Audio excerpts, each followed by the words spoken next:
баары эле көзү начарласа үйгө 1 кило сабизди алып келип, анан 1 кило балыкты алып келип жеп. Бирок ар бир нерсенин мындай айтканда чеги менен болгону жакшы. Бирок айтпаймын.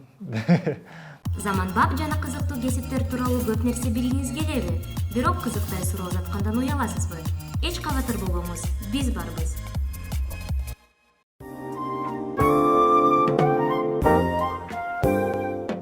Эң эле жакшы жолу бул Адиске барып, толук текшерүүнү өткөрүү.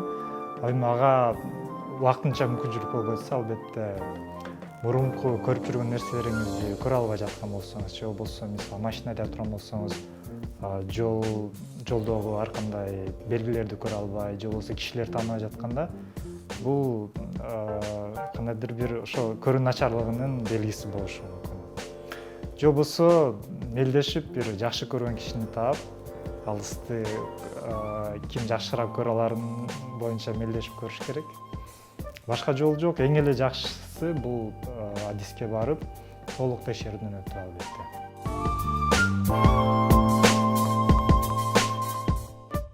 Зыян жактары бар, бирок бул деген такыр эле ден соолукка кескин түрдө зыяны бар, же болбосо көздүн агы куюлуп түшүп калат дегендей дейли, анчалык зыяны жок. Бирок ар бир нерсенин мындай айтканда чеги менен болгону жакшы.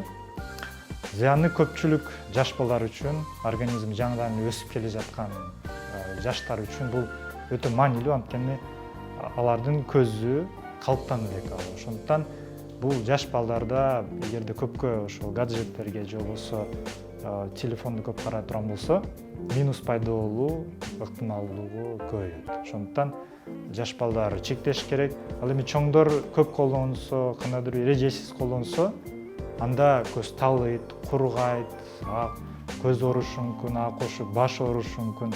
Ошондуктан негизи бардык нерсенин чеги менен болгону жакшы.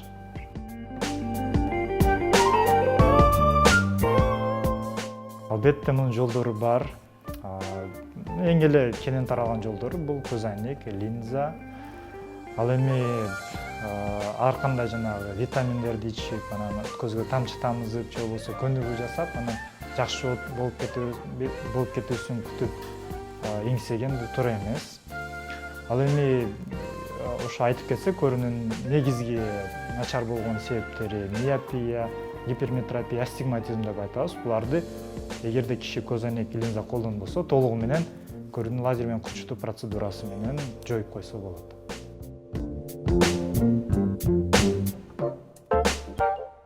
Жөн гана мисалы жаш бала жаңыдан басууну үйрөнгөндөй эле, буга да убакыт керек, анан чыдамкайлык керек, анан аракет керек. Анан ушулардын артынан киши үйрөнөт. Албетте биринчи 1 саат кинесиң, 2 саат чечесиң, анан кечке көзүң кызарып жүрөт.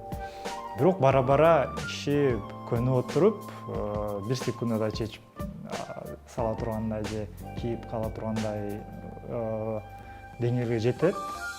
Убакыт керек. Азырынча өзгөчө баягы платформалар коет атпайбы, YouTube сыяктуу, ошондо үйрөтүүчү видеолорду көрүп, бул процесс дагы оңоюраак болуп калды дейли. Бирок негизи аракет, чыдамкайлык, анан убакыт ошол.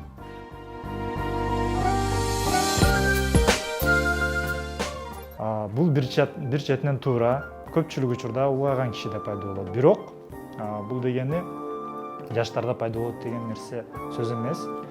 Катаракта тубаса да болушу мүмкүн. Жаштарда травманын артынан, же болбосо кандайдыр оор оорулардын артынан эрте пайда болушу мүмкүн. Бирок катаракта азыр мурдагыдай олуттуу проблема эмес. Эмне үчүн? Анткени катарактаны дарылоо азыр аябай оңой болуп калды. Эффективдүү. Кичинекей эле тешик аркылуу эле тунарган чечекейди алмаштырып койсо болот тунук линзага. Амбулатордук условияда бул аябай жогорку деңгээлге жеткендиктен биз катарактын анчалык олуттуу проблема деп, катарактаны алуунун проблемасын олуттуу деп эсептейбиз. Бирок киши албетте кайрылбаса, катарактасы өтүшүп кете турган болсо, бул туура эмес. Ошондуктан биз Адистин кеңешине дайыма муктаж калк.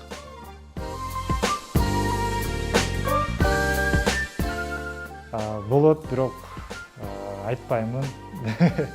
Тамаша. азырынча медицинанын ушунчалык өнүккөн деңгээлине карабастан бул операция мүмкүн эмес. Ошондуктан көздү абайлаш керек. Айтылып атпайбы, мына көздүн карегинде сакта депчи, ошондой ошончолук эле сактоо керек. Анткени бир травма болуп же болбосо кокусунан бир кырсык болуп турган болсо, бул кайтарып алуу мүмкүн эмес. Бирок көздүн кээ бир бөлүктөрүн алмаштырганга мүмкүн. Пересадка дегенибиз, мисалы көздүн сыртындагы айнекчелди органдарды алмаштыруу дагы бирден бир эң кенен таралган, анан бирден бир эң натыйжасы, жыйынтыгы бийик эсептелинген операцияларга кирет.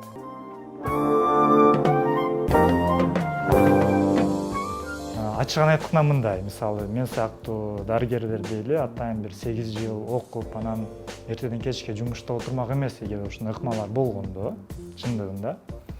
Баары эле көз начарласа, үйгө 1 кило сабизди алып келип, анан 1 кило балыкты алып келип жеп, жыл бою анан көрүүсүн жакшырта ала бермек.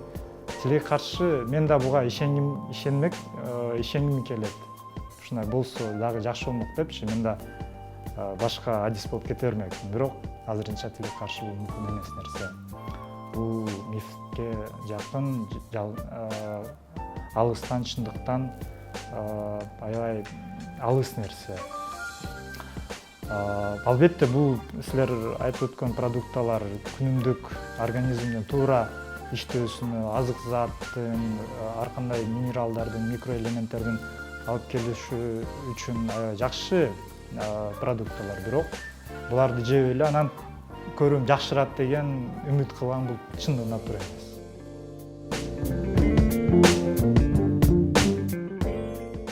Албетте, өзгөчө биздин өлкөдө, биздин калк үчүн, анткени биз тоолуу аймакта жайгашканбыз, ультрафиолет жогору интенсивдүүлүгү.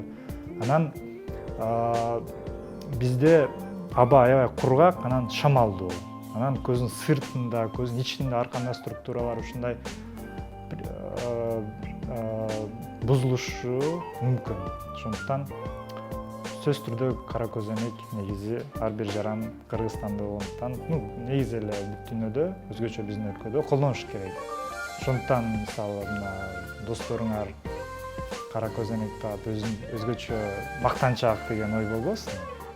Бул деген жөн гана киши өзүнүн ден соолугуна кайдыгер карабайт экен деген ой болуш керек.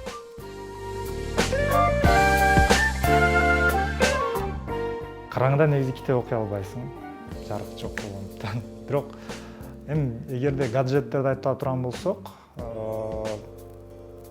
бул негизи биз колдонуп аткан эң эле жакшысы негизи жарыкты күйгүзүп алып, ошол оңойраак. Бирок эгерде ага мүмкүнчүлүк жок болсо, же болбосо бул караңгыда жатып окуган адат болуп калса, мен айтмакмын, мындай кишилер мындай көрүнүштү азайтуу керек.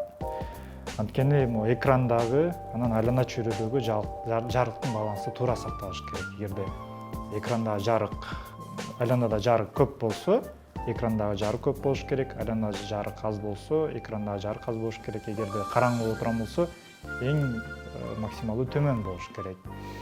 Анан убактын азайтыш керек, бирок көрбөй каласың деген ал чындыктан эмес.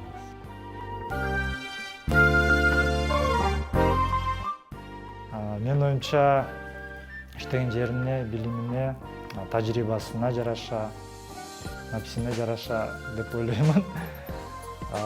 Эми өзүңөр билгендей, бул дарыгерлер үчүн азыр чоң көйгөй, өзгөчө мамлекеттик структурада иштеген.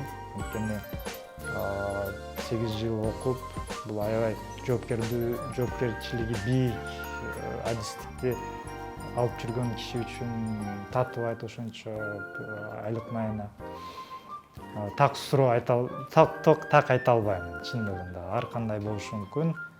Жеке менчик клиникаларда иштегендерде ар кандай, анан мамлекеттик структурада иштегендерде ар кандай.